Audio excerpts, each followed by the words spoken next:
Talk Jimmy Carter. Credit Silly Montana for the New York Times. In your new book, Faith, A Journey for All, you write that despite believing you had only weeks to live following a cancer diagnosis in 2015, you had no fear of dying. Do you believe in an afterlife? Yes, I'm perfectly willing to leave it up to God. I didn't have anything to do with when I was born or who my parents were, and I trust God also with the question about afterlife.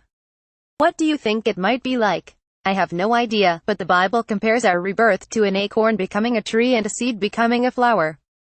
So, a transformation of some kind. One ultimate test of faith in the Bible is when God tells Abraham to sacrifice Isaac. Have you ever thought about what you'd do if God told you to sacrifice your own son? I don't know if my faith is that strong or not.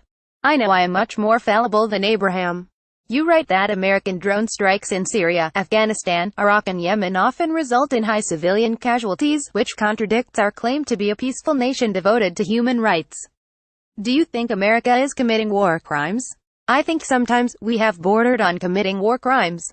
I don't think that we adhere to a just approach to war, where we are supposed to make armed conflict a last resort and limit our damage to other people to a minimum.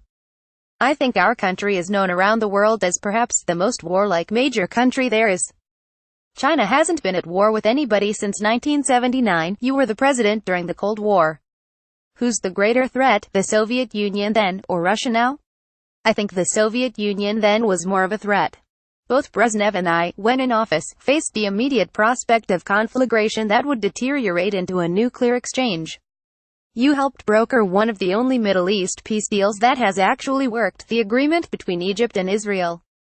Do you think Jared Kushner has a shot at finishing the job in the Middle East? I don't have any confidence in it.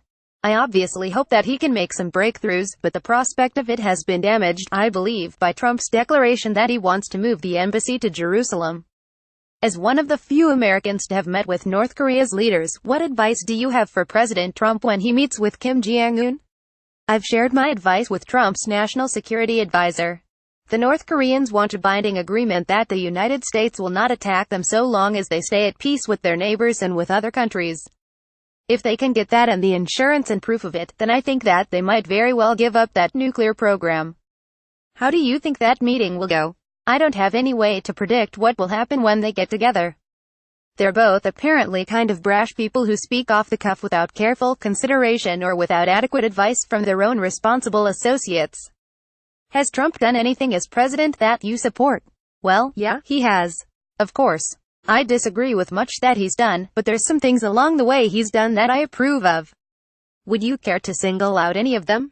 Well, I don't want to get into a delineation of the things that I either strongly approve or strongly disapprove. Every year, historians release their rankings of American presidents. Do you ever check to see where you're ranked? Yeah, I look. I don't worry about them.